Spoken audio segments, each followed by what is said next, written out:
নমস্কার বন্ধুরা, আমি মানস বিশ্বাস। দ্য বং ইন্সপিরেশন ইউটিউব চ্যানেলে তোমাদের সবাইকে স্বাগত জানাই। আশা করি তোমরা সবাই সুস্থ আছো এবং ভালো আছো।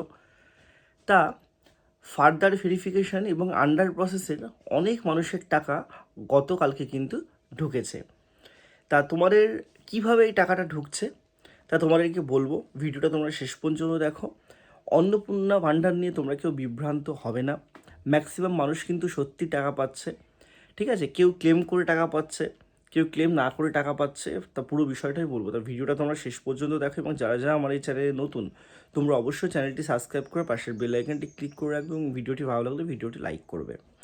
তোমরা ইতিমধ্যে জানো যে 17 তারিখ থেকে 20 তারিখের মধ্যে তোমাদের 10 জুলাই পর্যন্ত যারা আবেদন করেছিল তাদের টাকা ছাড়া হয়েছে এবং স্বভাবতই সবাই টাকা পাবে না, এটাই সত্যি কথা। কারণ নির্দিষ্ট ক্রাইটেরিয়া কিন্তু অবশ্যই ছিল, ঠিক আছে।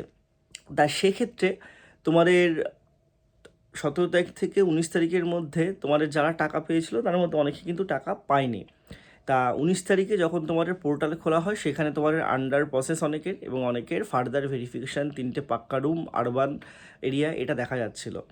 কিন্তু অনেকেই কালকে বলেছে যে যাদের আরবান এরিয়াতে 3টে রুম ছিল তারা মিউনিসিপ্যালিটিতে গিয়ে তোমাদের প্রপারভাবে একটা ডকুমেন্ট সাবমিট করেছে, সাথে ওই তোমাদের মিউনিসিপ্যালিটি থেকে কিছু হয়তো ফর্ম দিয়েছে, সেই ফর্মটা তারা সাবমিট করেছে। তারপরে তারা কিন্তু টাকা মানে তাদের অ্যাকাউন্টে টাকা ঢুকেছে। কেউ কেউ 19 তারিখে কাজটা করেছে, তাদের টাকা ঢুকেছে। কেউ কেউ 20 তারিখে করেছে, তাদের 21 তারিখে টাকা ঢুকেছে। কালকে 22 তারিখে অনেকেরই কিন্তু টাকা ঢুকেছে। তা তোমরা যদি মনে করো যে তোমরা যোগ্য, ঠিক আছে, তোমরা ভুলবশত তোমাদের যে 3টে পাকা রুম ওটা ইয়েস হয়ে গেছে, তোমরা অবশ্যই ক্লেম করো। ক্লেমে বিস্তারিতভাবে লেখো এবং তার সাথে সাথে তোমাদের বাড়ির সামনে দাঁড়িয়ে একটা ছবি দাও, তোমাদের কিন্তু ক্লেমটা অ্যাপ্রুভ হয়ে টাকাটা পেয়ে যাবে। তোমরা বিভ্রান্ত হবে না, ঠিক আছে। বিভ্রান্ত হবে না তার কারণ একটা কথাই বলছি, তোমরা একটু ভালোভাবে লক্ষ্য করে তোমরা যদি দেখো যে গত 2 মাসের তুলনায় এই মাসে কিন্তু ম্যাক্সিমাম মানুষ টাকা পাচ্ছে। তোমরা বারে বারে বলছো যে তারা ম্যাক্সিমাম মানুষ কী করে বলছো, আমি সত্যি বলছি ম্যাক্সিমাম মানুষ টাকা পাচ্ছে। সরকারি চাকরি যারা করেন তাদের বাড়ির কেউ টাকা পাচ্ছে না, ট্যাক্স যারা দেন তাদের কেউ টাকা পাচ্ছেন না, যারা ভিলেজ পুলিশ, সিভিক ভলেন্টিয়ার্স, আশাকর্মী তারা কেউ টাকা পাচ্ছেন না এবং এই টাকা না না পাওয়ার সংখ্যাটাও কিন্তু কয়েক লক্ষ। সেটাই তোমরা কিন্তু দেখতে পাচ্ছ। অনেকে যোগ্য কিন্তু ভুল ফর্ম ফিল আপ করার জন্য এবং সেটা সংশোধন না করার জন্য তোমাদের কিন্তু তারা টাকা পায়নি, কিন্তু তাদের ভুল সংশোধনটা নিজেদেরই করতে হবে, এটা সবার আগে বোঝা উচিত। তারপরে তারা কিন্তু টাকা পাবে।